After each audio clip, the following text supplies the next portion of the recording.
বিসমিল্লাহির রহমানির রহিম। আসসালামু আলাইকুম। কেমন আছেন সবাই?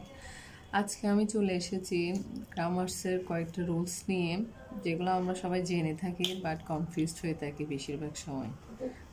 যেমন 1 নম্বর রুল, কোনো সেন্টেন্সে নাও at this moment at this time. যখনই আমরা দেখব এই ফ্রেজগুলো কোনো সেন্টেন্সে আছে, তাহলে আমরা নিশ্চিন্তে বাক্যকে চিহ্নিত করব কি present continuous tense. Present continuous tense কি থাকলে now at this moment at this time, এই ধরনের ফ্রেজগুলো। যেমন আমি এখানে একটা এক্সাম্পল লিখেছি, হোয়াট ইউ ডু। হ্যাঁ, what you do at this moment.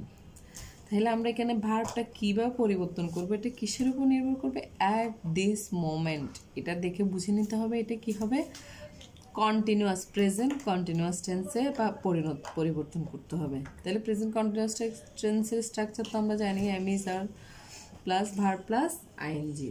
তাহলে এটা কী হবে,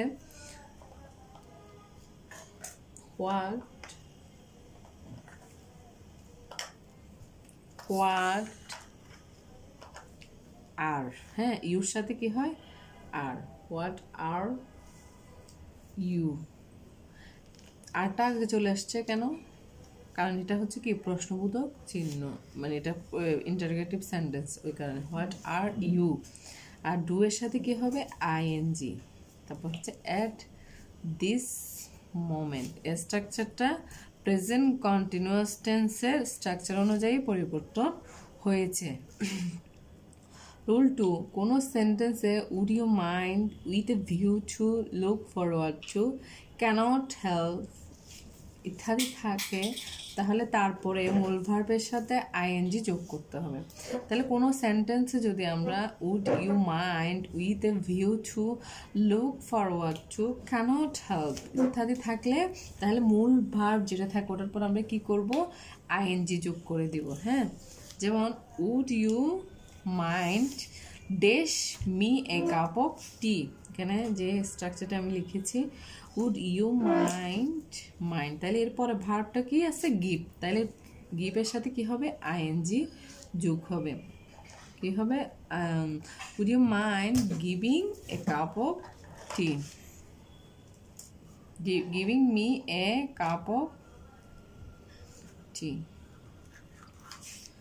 তারপর হচ্ছে roll number 3, it is high time to থাকলে, আমরা বিগত একটা ভিডিওতে করেছিলাম ইট ইজ হাই টাইম থাকলে কি হবে, ভার্বের সাথে ফার্স্ট ইনডিফিনিট, ভার্বটা ফার্স্ট ইনডিফিনিট টেন্সে হবে ভার্ব পরিবর্তনটা। হ্যাঁ, কিন্তু এখানে আছে কি to, it is high time to, অর্থাৎ ইনফিনিটিভটা থাকলে তখন স্ট্রাকচারটা হবে, মেইন ভার্বটা কি হবে, মেইন ভার্বটা হবে মেইন ভার্ব হবে আর কি, ভার্বটা কি হবে মেইন ভার্ব, অর্থাৎ বেস ফর্ম যেটা যাকে বলা হয় আর কি। হ্যাঁ, ওইটা হবে প্লাস এক্সটেনশন।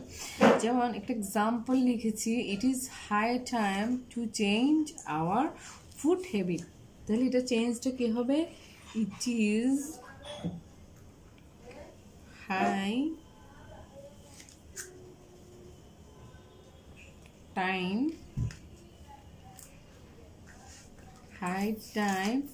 টু চেঞ্জ, অর্থাৎ চেঞ্জটা কোনো চেঞ্জই হবে না, change our food habit. Thank you guys, আসসালামু আলাইকুম।